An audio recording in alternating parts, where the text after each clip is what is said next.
Hello, আসসালামু আলাইকুম everyone. এখানে একটি মিটার দেখছেন। তো আসলে এই মিটারটার কাজ কি, তো এটা কিন্তু দেখতে পাচ্ছেন যে ম্যানুয়ালি কিন্তু ব্যবহার করা যায়। তো আজকে এই মিটার দিয়ে কিন্তু হচ্ছে যে আপনার যে পানির পাইপ আছে, সে পানির পাইপ কিন্তু চেক করা হচ্ছে। তো আপনারা সঙ্গে থাকুন, আমি আপনাদেরকে দেখাইতেছি। তো এই যে পাইপটা দেখছেন, এই পাইপটার ভিতরে এটা কিন্তু কম্প্রেসার করে এটা কিন্তু পানি দিয়ে এখানে কিন্তু যে মিটারগুলি লাগানো আছে, এই মিটারগুলিতে কিন্তু আসলে আমরা দেখব যে আসলে পাইপটা কোনো জায়গায় লিকেজ আছে কি না। যদি পাইপটা লিকেজ থাকে তাহলে এই মিটারে যে আমরা যে পয়েন্টে রাখছিলাম সে পয়েন্টে আছে না, কি বা সে পয়েন্ট থেকে ডাউন হয়েছে। তো এই যে জয়েন্টগুলি দেখছেন, এই জয়েন্টগুলি যদি লিকেজ থাকে, কোনো জায়গা দিয়ে যদি পানি বের হয়, তাহলে কিন্তু আসলে এখানে যে মিটারের যে কাঁটা থাকে, এই মিটারের কাঁটাগুলি কিন্তু ডাউন হয়ে যাবে। তো আমি আপনাদেরকে একটু মিটারটা দেখাই। আমরা এখন যে পজিশনে মিটারটা রেখেছি কিংবা মিটারে যে কাঁটাটা আছে, আমরা কিছুক্ষণ পরে কিন্তু আসলে আমরা আবার চেক করব যে আসলে সে পজিশনে আছে কি না। যদি আপ ডাউন করে তাহলে আমরা ফের একটু আবার পুনরায় একটু আমরা প্রেসার দিয়ে আবার একটু বন্ধ করব, বন্ধ করে ফের আবার কিছুক্ষণ পরে আমরা কিন্তু আসলে চেক করব যে এ লাইনটা ঠিক আছে কিনা, যে কোনো জায়গা দিয়ে পানি বের হচ্ছে কিনা। হ্যাঁ, তো আসলে আমাদের বাংলাদেশে কিন্তু আসলে এভাবে কিন্তু খুব কিন্তু চেক করা হয় না। অনেকেই কিন্তু আসলে পাইপের ওপর দিয়ে কিন্তু আসলে পানি ঢেলে চেক করে। আর দ্বিতীয়ত হচ্ছে আপনার এখানে যে গেট ভাল্বটা দেখছেন, আমাদের যখন প্রেসার যখন লোড হয়ে যায় মিটারটা, পাইপটা যখন, তখন কিন্তু এই গেট ভাল্বটা আমরা কিন্তু বন্ধ করে দিই। বন্ধ করার পরে তখন কিন্তু আমরা কাঁটাটা ফলো করি যে এখানে কততে আছে।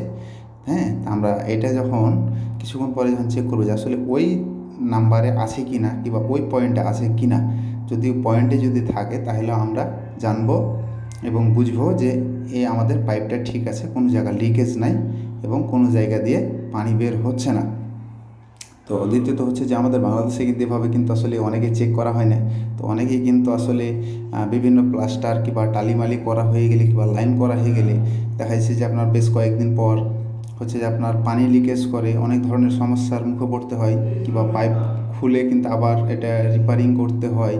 হ্যাঁ, তো আসলে বাংলাদেশে যে আমাদের যে পাইপগুলো, যে ট্যাপলন দিয়ে যে পাইপ লাগানো হয়, আসলে দেখেন যে একটু যদি মোটামুটিভাবে যদি ট্যাপলনটা যদি লেগে যায়, তো আসলে কিন্তু প্রেসার ছাড়া কিন্তু আসলে পানিটা বের হয় না। তো আসলে যখন বের হয় তখন হচ্ছে যে আপনার যখন আপনার পাইপটা যখন আস্তে আস্তে যখন পুরান হতে থাকে, যখন বেশি দিন হয়ে যায়, তখন কিন্তু আসলে যে ওই ট্যাপলনগুলি কোনো ধরনের যে লুজ ছিল ভিতরে, ওই লুজগুলি দিয়ে আস্তে আস্তে আস্তে আস্তে আমাদের কিন্তু পানি বের হয়। তার জন্য বলবো যে আসলে প্রতিটা পাইপ কিন্তু আসলে এইভাবে যদি চেক করা যায় তাহলে কিন্তু আমাদের দীর্ঘস্থায়ী হয়। তার কারণ যে এখানে আমরা যে 80% কিংবা 100% যে আমরা প্রেসারটা দিচ্ছি, এই প্রেসারটা কিন্তু আসলে পরবর্তীতে আসলে লিকেজ করার মানে খুব চান্স কম, মানে যে হচ্ছে আপনার 99% চান্স কম যে 1% যে কোনো কারণবশত হতে পারে। হ্যাঁ, তাছাড়া কিন্তু আসলে এটা লিক করবে না কিংবা পানি বের হবে না। তো সেই জন্যই কিন্তু আমি ভিডিওটা বানিয়েছি। যদি আপনাদের ভালো লেগে থাকে তো অন্য কাউকে দেখার আপনারা সুযোগ করে দেবেন। আর যারা এখনও আমার চ্যানেলটি সাবস্ক্রাইব করেননি তারা অবশ্যই সাবস্ক্রাইব করে আমার বন্ধু হয়ে যাবেন এবং আমার ফেসবুক পেজটা ফলো করে দেবেন। এ ধরনের নিত্য নতুন ভিডিও পেতে সবাইকে ধন্যবাদ।